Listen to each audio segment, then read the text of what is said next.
We are left only with two characters, the summoner and the pardoner. After that we will come to know that what else is there, because so far we only have had the introduction to the prologue to the Canterbury Tales. After that we had the description of the pilgrims, and now after these two characters the narrator will tell us that what they are going to do. A summoner was there with us in that place, that had a fire red cherubim's face. A sauce flame he was, with iron narrow, as hoot he was, and lecherous as a sparrow, with scaled brows, black and piled herd. So there was a summoner also with them, and he had the face like that of an angel. He had pimples on his face, and with small eyes, with narrow eyes, and he was as lecherous as a sparrow. So he was active and he was lustful like a sparrow. With scaled brows, black and piled beard. So his beard was piled, and he had black, very thin eyebrows. Of his visage, of his features, children were afraid. So Chaucer must have noticed, he has mentioned that when the children walking in the street, they were afraid of the appearance of the summoner. Summoner is basically an employer in the court. When he is an ecclesiastical person, so he works in the court, the one who sends summons to the people. Their nest, quicksilver, letage, ne brimstone, brass, ceros, ne oil of tartar, noon, ne ointment that would cleanse or bite. So there was no silver, no white lead, no brimstone, no mineral, not even an ointment that would clean or that would burn his pimples, that him might helpen of his welkes white. So his white pimples, they might be helped. How can they be helped? That if he applies something to it and he can get rid of those pimples. But there was nothing in the world, the narrator says, that no matter what he applied to it, he would not get rid of his pimples, nor of the knob sitting on his cheeks. Well loved he garlic, onion and eke leeks. So all those things that could be used for removing pimples from the skin, from the face. So he, no matter whatever he applied on his skin, he would not get rid of it, and it was so strange that even children would be afraid of it. And he loved garlic, onion and leeks. Leeks is a vegetable. And for to drinken strong wine, red as blood. And what he loved more, he loved to eat garlic and onion and leek, and to drink strong wine, which was as red as blood. Then would he spake and cries as he were wood. And after having all these, after having drunk the red wine, he would speak as if he were senseless, as if he was mad. He would speak and cry very loudly as if he was mad. And when that we well drunken had the wine, then would he speak no word but Latin. And during that time, when he would have drunk that red wine, he would not speak a single word other than Latin. He would speak only Latin during that time. A few terms had he, 2 or 3, that he had learned out of some degree. So he must have learned those 2 or 3 terms of Latin from somewhere, and whenever he would be drunk, whenever he had taken wine, the red wine, he would only speak Latin language, the 2 or 3 terms. He would keep on repeating those terms. The wonder is he heard it all the day. That it's not something strange that how he came to know about those terms. He heard those terms around him all the day. And eke he brown well how that a jay can clappen what as well as can the Pope. So he was also jay is a bird. He was also well known as a bird.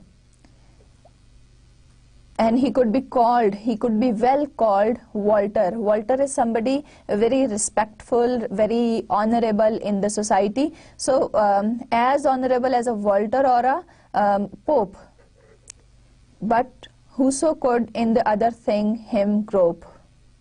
Grope is try, and whosoever made him or try to make him do something else, then had he spent all his philosophy, he would forget. If anybody tried to make him do something else, he would forget all his learning. A quaestio quid eres, would he cry. So these are the terms of these are the Latin terms that are used in law. So he would start saying these terms. He must have heard these terms probably from some lawyer. He was a gentle harlot and a kind. Harlot is a rascal. He was a kind of a rascal, a very well-built person, and a kind. He was kind also. A better fellow should men not find. No, people would not find any better fellow than him. He would suffer for a quart of wine. If he had the pint of wine, he would have it. A good fellow to have his concubine. Concubine is the mistress. He would be a good fellow who would use his mistress, and later on would take excuse of her. A 12-month and excuse him at full. Full privily a finch could he pull. So what he would do later, he would use it, he would use her, and later on he would take excuse from her. And if he found, where a good fellow, or where is anywhere, if anywhere he found a good person, he would teach him to have none o in swish cast of the archdeacon's curse. But if a man's soul were in his purse, for in his purse he should punished be. Purse is the archdeacon's hell, said he, but well I would he lied right indeed, of cursing ought each guilty man him dread. So whenever he found somebody who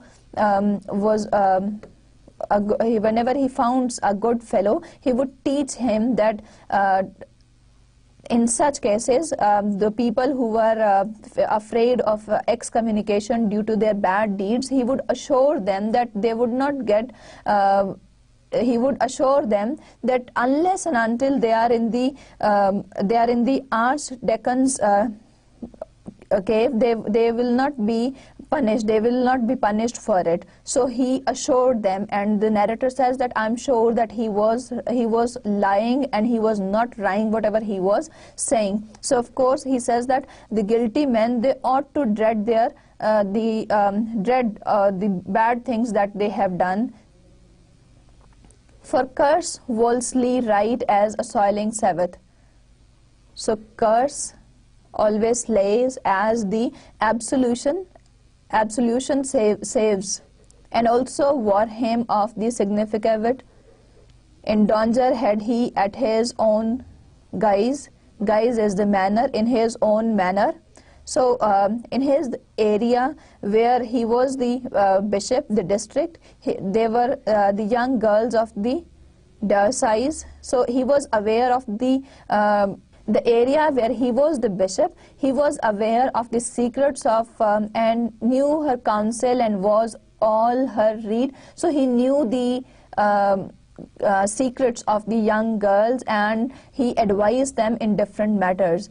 A garland had he set upon his head, so he was wearing a garland over his head, as great as it were for an ale stake, as if it was a kind of a pot, like so he was carrying something greater on his head. A brokeler had he made him of a cake. So he was also wearing a brokeler. A sheet was also there on his head.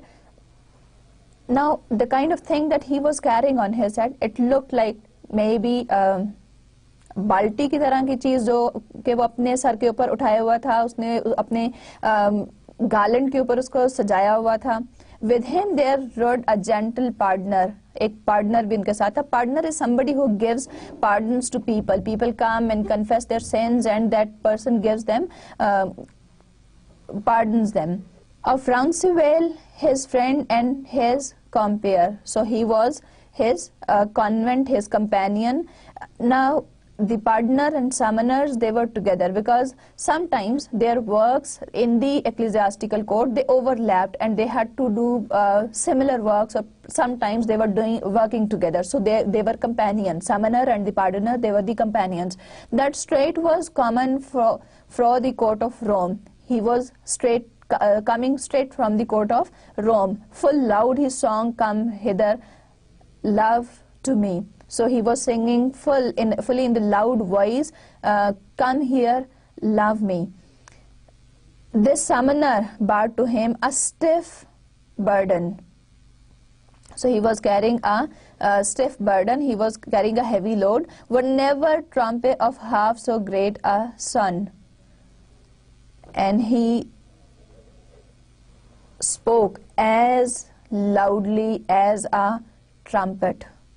Trumpet is a kind of baja which जिसको के बजाकर लोगों को इकट्ठा किया जाता है, या sometimes it is used in songs also. उसको songs में भी use किया जाता है, लेकिन usually trumpet एक किस्म का बगल है जो पुराने ज़मानों में बादशाह जब आते थे तो बजाया जाता था. तो उसकी आवाज़ एक trumpet से भी ज़्यादा ऊंची थी. This partner had hair as yellow as wax. So his hair were as yellow as wax. उसके बाल wax की तरह के पीले थे. But smooth it hang as doth a strike of flax. वो बिल्कुल wax वो flax की तरह से hang हुए थे.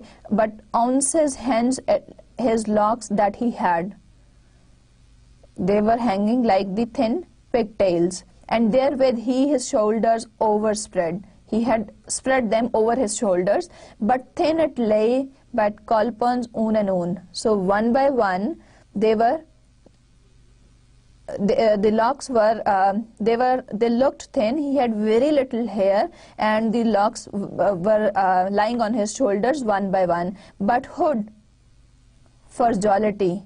Jollity is the pleasure word he known. So this is something that he knew the best. He took pleasure. But hood for jollity word he known. Jollity is pleasure, so he took pleasure. For it was trussed up in his wallet. Him thought he rode all of the new jet. So he was having those, since he was coming straight from the court of Rome, so he was having those pardons, those sermons that the papers that he had given to people as pardons of their sins. So he was carrying them in his wallet, and he thought that he is going to he rode all of a new jet. Jet is the latest fashion. So he rode in the latest fashion. He thought, this was his thinking, that he appears the most fashionable of men. Dishevelly, save his cap, he rode all bare. Dishevelly, with his hair loose, save his cap, he was not wearing anything. He rode all bare. He rode bareheaded. He was not wearing anything on his head. Swish, glaring iron had he as an air. So his eyes, they were as bright as that of the hare. They were glaring as if these are the eyes of a hare. A vernicle had he sewed upon his cap. A vernicle is a kind of image. So he was having that, he had fastened that image on his cap, probably the image of the Christ. His wallet lay before him in his lap, and he had his wallet lying in his lap. Breadful of pardon. Breadful is brimful. Coming from Rome, all hoot. A voice he had as smell as hath a goat. So his voice was as small, as little as that of a goat. So full of having, he was having all those pardons that he was coming directly from Rome. He had those brimful pardons with him, and his voice was as small as that of a goat. No beard had he. He did not have any beard. They never should have. He never had any beard. As smooth it was as it were late shave. So it was very smooth, as if he had recently shaved. I trow he were a gelding or a mare, but of his craft fro berek into wear. So he was gelding, or he was a as if he were a mare, and his skill, he was very skillful in his work. He was very careful about his work. Ne was there swish another pardoner. There was not any other pardoner like him. For in his mail he had a pillow beer. So in his bag he had a pillowcase, which that he said was Our Lady, while he said he had a goblet of the sail that Saint Peter had when that he went upon the sea till Jesus Christ him hent. So what he carried, he was having a pillow beer in his bag, a pillowcase in his bag. Moreover, he said that he carried that for the lady, and he said that he had a piece of sail that Saint Peter carried when he was looking for Jesus Christ, when he was looking for him, when he called him. He had a cross of latten full of stones. So he had a cross of latten, and in a glass he had pig's bones. So he was carrying all these things. First of all he had the piece of sail. No, before that he had a bag having the pillowcase. Then he had the piece of sail. Later on he had some, we come to know that he had some precious stones with him and precious jewels with him. He had some bones of pigs in the glass, and with this relics, when that he found a poor man dwelling upon land, upon a day he got him more money than that the person got in months too. Now what happened? Whenever he saw somebody on the land, even a very, very poor person living on the ground, he would get more money out of him than his 2 months salary, or his 2 months earning. So he was such a clever, such a flatterer that he would take more money than the poor people had, and he knew how to take money out of people. And thus, with fiend flattery and japes, he made the person and the people his apes. So he convinced them, he made them, he played with the people, he tried to convince them. So through his flattery, through his tricks, he was a very tricky person. Through his tricks, he knew how to take money, how to make people give him money. Even the poorest people, they made him money. But truly to tell at last, so to tell truly, finally, he was in church a noble ecclesiast. He could he read a lesson or a story, but elder best he song an offertoyer. So the offering. So he could tell the story or a lesson to a person in a better way when the people, they paid for their sins. So best of all, when they were paying, he could best of all they were paying their offerings, he could tell them, he could read to them the lessons or the stories, the religious and noble stories. So he was a very noble church person, he was a noble clergyman. So this line is basically ironical, because he is such a flatterer, he has got such tricks that he would take money out of the poorest people. For well he wist when that song was sung, he most preached and well afile his tongue to win silver as he full well could. Therefore he sang the merrily and loud. So what happened? He would do he had a very smooth tongue. Since he was a great flatterer, he would convince people, he would make them believe, he would convince them, and he would make them believe the way he is saying it should be like this. And he would preach them, and he would, through his tongue, through his flattery, he would win silver, because people afraid of their sins, they would give him silver and money as much as they can, and therefore he would very happily and very loudly sing. Now, have I told you soothly in a clause, the state, the array, the number, and eke the cause. So from this line onwards, the description of the pilgrims is complete, and we come to know that the narrator is now telling that now have I told you soothly, that I have truly told you, I have very clearly told you in a clause that in all what we have read, the state, the condition, the social rank, the position, the number, that how many of them were there, and eke the cause, and what was the cause, what was the reason why that assembled was this company in Southwark at this gentle hostelry, that height the tabard fast stay by the bell, but now is time to yo for to tell. So he says that whatever I have told you earlier, it's the time for that, and he says that I have told you the condition, the position, the social rank of these people, the type of dress they were wearing, the number of the pilgrims, the cause, that why they had assembled in that company in Southwark, in that tabard inn, fast by the bell, which was near the bell in tabard inn. So he says that, but now is time to yo for to tell. How that we bearen us that ilke night, that when we were in that hostelry all night, and after all I tell of our voyage is the voyage, the journey, and all the remnant of our pilgrimage. But first I pray you of your courtesy that ye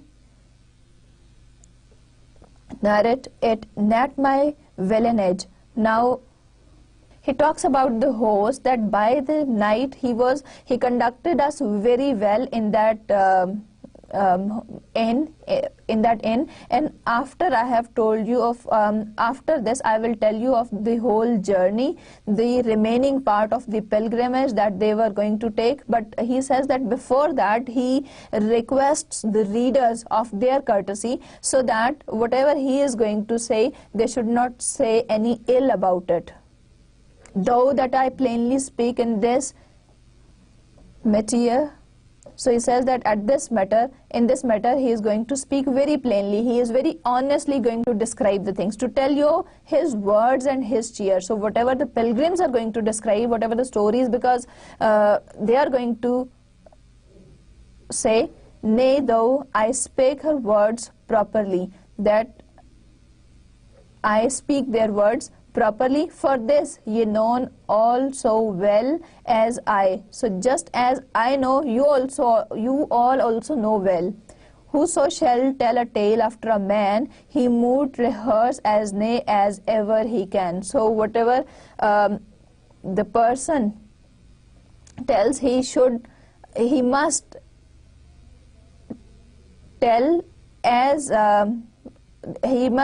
as truly as he can. Average a word if it be in his charge. So every single word that he says is his responsibility. All spake he never so roodilish and large. So he should not speak large, very rudely, or he should not speak ill of anything, or else he would tell his tale untrue. Otherwise, if he is not rude sometimes, so he says that he is trying to talk about the fact that when the people are telling the stories, since they are going to tell the stories, something that they have seen, something they have heard, they might have read that somewhere. So he says that sometimes they might be explaining from their own experience also. So sometimes it may be the case that they may be rude, or they may say something that is too big for them to say. So he says that if this is not the case, what is the other thing? They will be telling false. They will be narrating false stories. So they will be untrue tales. Or feign something fake, false. Or find words new. Or they have to rephrase the things. They have to find new things to say. He may not spare although he were his brother. He moved all well say a word or as another. Christ spake himself full broad in holy writ, and well ye would know villainy in it. Villainy is the ill manners. That even Christ spoke. You also know that Christ spoke, even through it is written in the Holy Scriptures that the Christ spoke broad. He also spoke the truth. So he said that even if it was his brother, he would not speak. So men have to choose the words very carefully, or one for the other, in order to be less arrogant or indignant about whatever they are saying.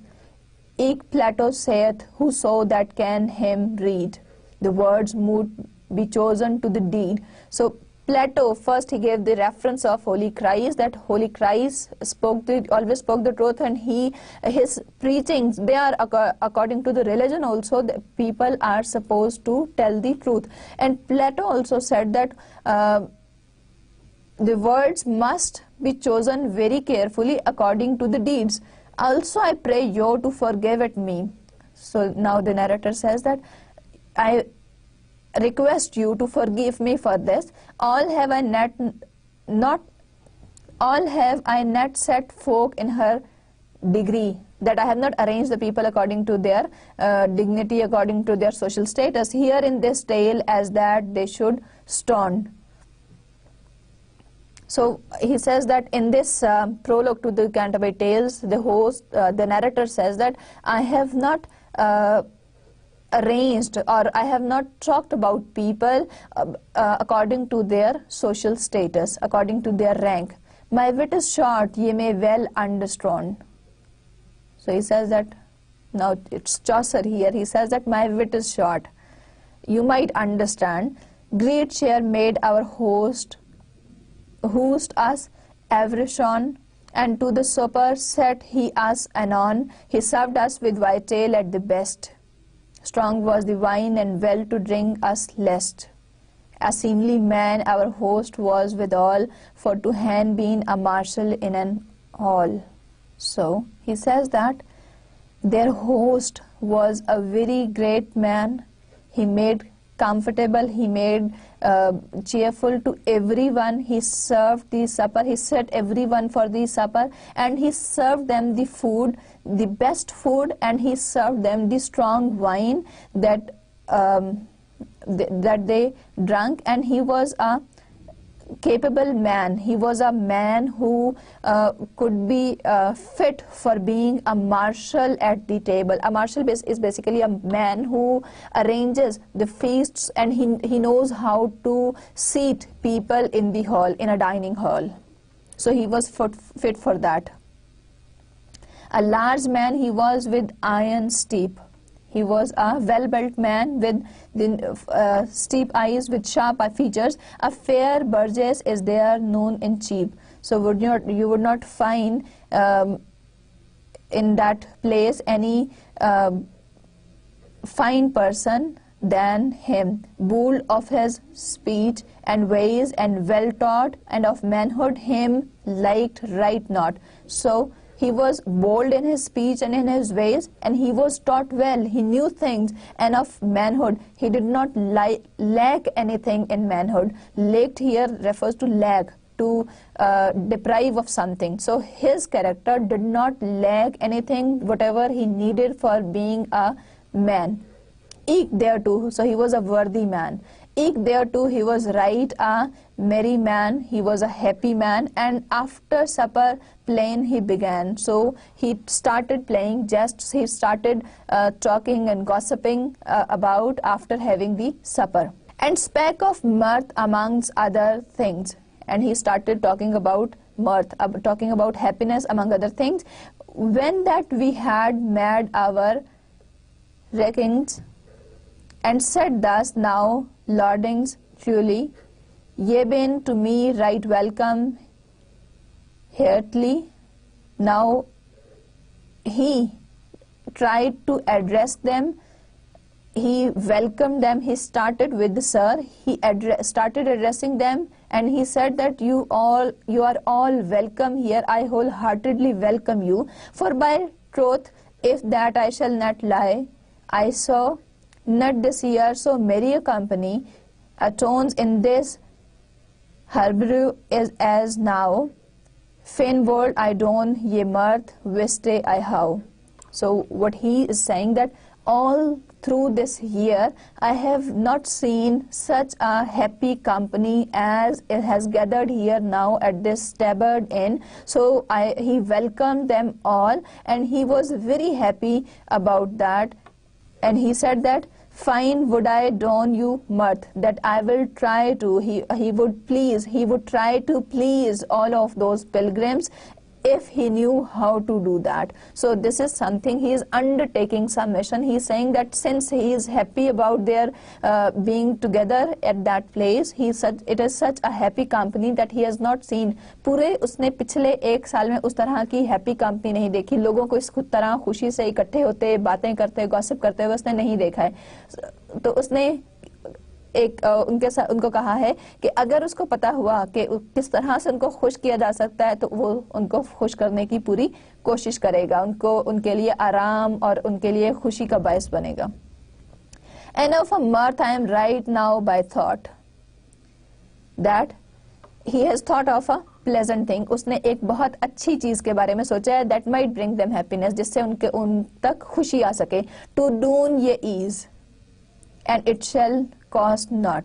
To do ye ease, it will be easy for you to do, and it shall cost not. It will not cost anything. ये priceless है.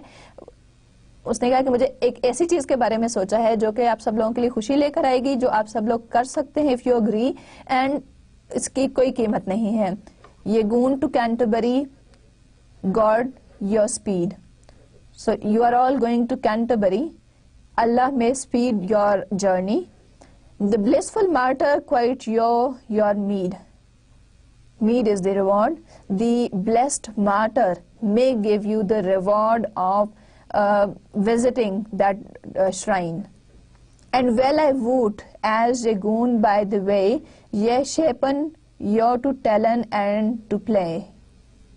So he says that God may speed up your journey, and the blissful martyr may reward you for visiting the shrine as you have planned to go by the way. So on the way you may have a safe journey as you go to tell and to play.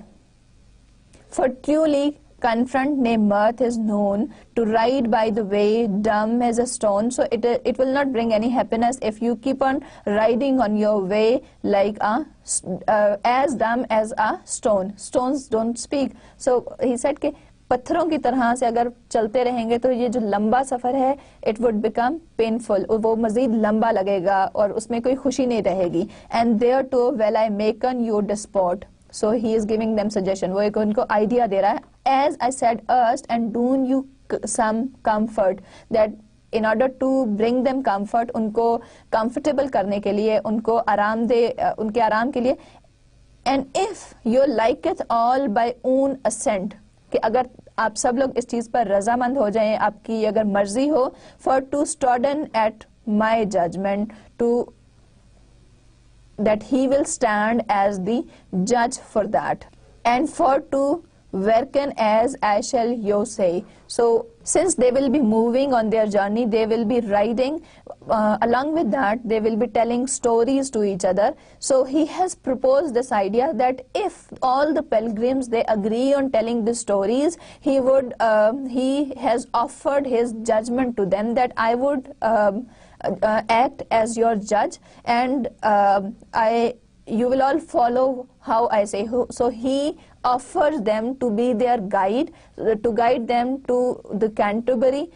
So After this, from line 780 to 790, it all discusses that proposal, that how it should be done, or what type of tales can be there, that each of you to short. So after that, from line 791, that each of you to short with our way, that in order to make the way shortened, each of you in this voyage shall tell tales too. So everyone will tell 2 tales to Canterbury ward while going to the Canterbury. Canterbury जाते हुए 2 tales हर pilgrim बताएगा, I mean it so. And homeward he shall tell an other 2. और Canterbury से घर वापस आते हुए वो फिर 2 स्टोरीज बताएगा, 2 कहानियां सुनाएगा. इसका मतलब है कि तमाम पिलग्रिम्स जो हैं वो 4 स्टोरियां सुनाएंगे, 2 स्टोरीज जाते हुए और 2 स्टोरीज कैंटरबरी से वापसी पर. Of adventures that will on hand befall, and of which of you that beareth him best of all. So any stories that you bear, that you have experienced, that you know, so you can tell the adventures, the stories of adventure for each pilgrim. So after this, from line 796, he had given this suggestion here. These lines from line 791 to 796, these indicate the host's suggestion that he has got some idea for the rest of the pilgrims, कि उसके पास एक idea है कि उनको बजाय खामोशी से पत्थर की तरह सफ़र करने के, उसके पास एक आइडिया है कि अगर वो स्टोरीज 2 स्टोरीज जाते हुए और 2 स्टोरीज आते हुए सब पिलग्रिम्स अगर सुनाएं तो उनका रास्ता भी शॉर्ट हो जाएगा और इस तरह से उनका सफ़र भी अच्छे तरीके से गुजर जाएगा. After line 796, people had they gave their suggestions and they agreed upon it. The thought is this, to cut fill. Now after that, the problem was, I just summarized the remaining lines from 796 to 845, that when they had all agreed, and the problem after that was who is going to start the story and in what order they should do that. So the host said that the prioress and the monk and knight, everybody has to tell the story. So it was decided by mutual consent that everybody, the truth is this, so the truth is this, the cut fell to the knight, that all the lot, they all agreed that knight should be the first person to tell the story, of which full blithe and glad were every wight. So everybody felt very happy, very glad about this, that the knight is going to tell the first story, until he moved his tale as was reason, by forward and by composition, and ye can heard what needeth words more. And when this good man saw that it was so, so what he had done, so it was by reason also, it was right that everybody was happy about it. Why? Because he was somebody who held a higher social rank also. He was among all the pilgrims, knight was the one who held the higher social rank also, so it was good. And he also started this, his story, he was also since he was obedient, he had never disagreed on anything, so he also gladly accepted it. As he that ways was an obedient to keep his forward by his free assent, he said, "Sin I shall begin the game, what welcome be the cut, so a goddess name, now let us ride and